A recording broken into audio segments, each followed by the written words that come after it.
breaking in like a new pair of shoes, a little worn and quite often confused. You know, they call James Brown the hardest working man in showbiz, but they may have to give the hardest working woman in showbiz slot to Miriam Clancy, as she's about to head out on a nationwide tour, about 24 dates in the space of a month. Crikey, Dick, that's all I have to say. I know, yeah, me too. Slightly nervous on multivites and Barocca. Yeah, you've got to do a lot of that. Yeah. So someone's driving you, or are you flying? Yes, no, we're driving in the big tour bus, the tour bus of love, and my husband / manager is driving. Oh, excellent.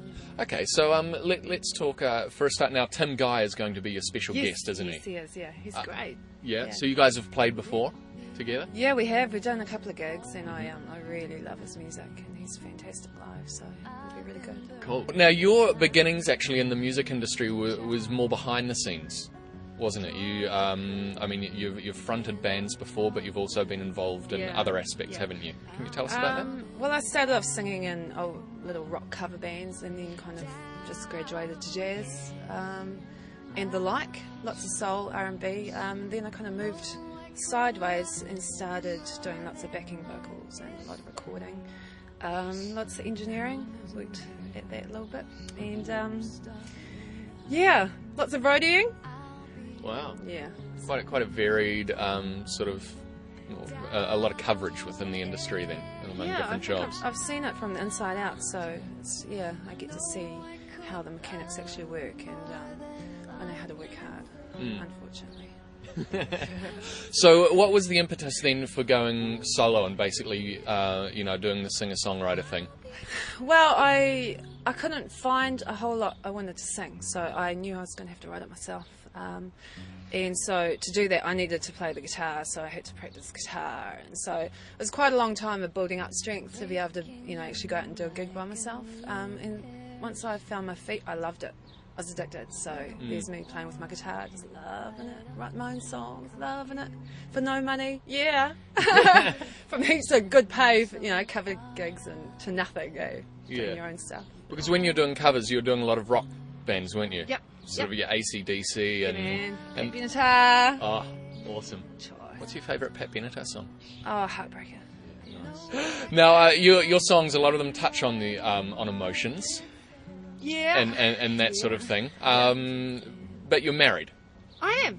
One would think perhaps that someone who writes very emotional songs, they do so from a point of sort of angst and heartbreak. I've had my fair share. Okay. Definitely, especially before I got married.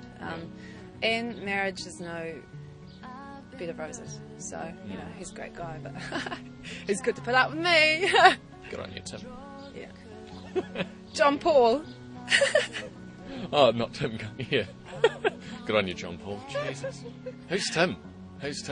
Tim Guy. Tim Guy is Australian. He's going to be dying of embarrassment around about now. No, that's okay. We'll edit that bit out. That's not going to look too good. Down and out. I know I could love you more than life itself. Hounds of hell won't stop me now. I'll be your girl about town.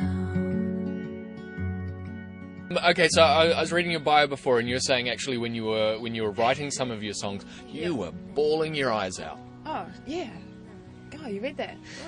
Yeah, I was, and I cried too when I sang them in the studio. I think you kind of have to really go there when you're singing it, recording it. So they are very personal, and they hurt. That shit hurts. So it's good to really go there, even though it hurts. At the same time, when you're actually writing lyrics, does that actually help you sort of resolve certain feelings that perhaps you've had and not addressed before?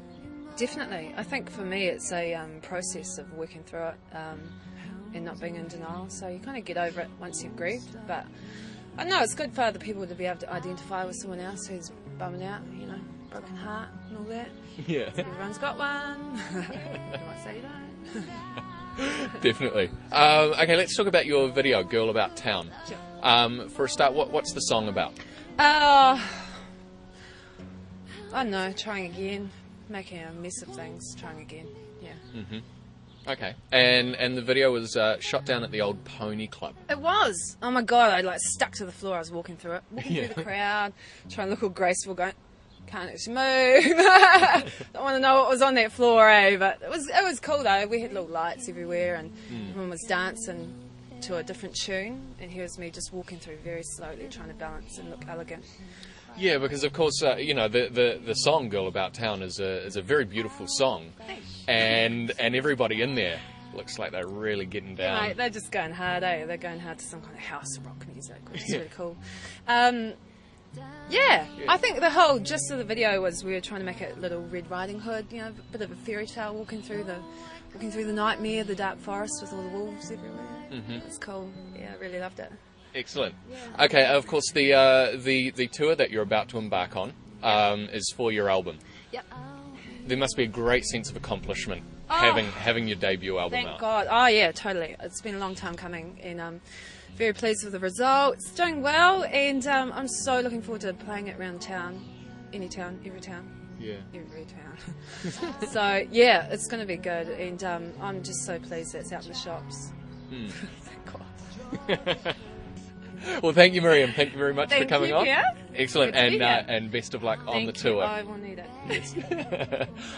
Check your sort of notice boards and gig guides and that sort of thing, and you'll be able to catch Miriam Clancy and not her husband Tim Guy in a town near you. You're a mean, so.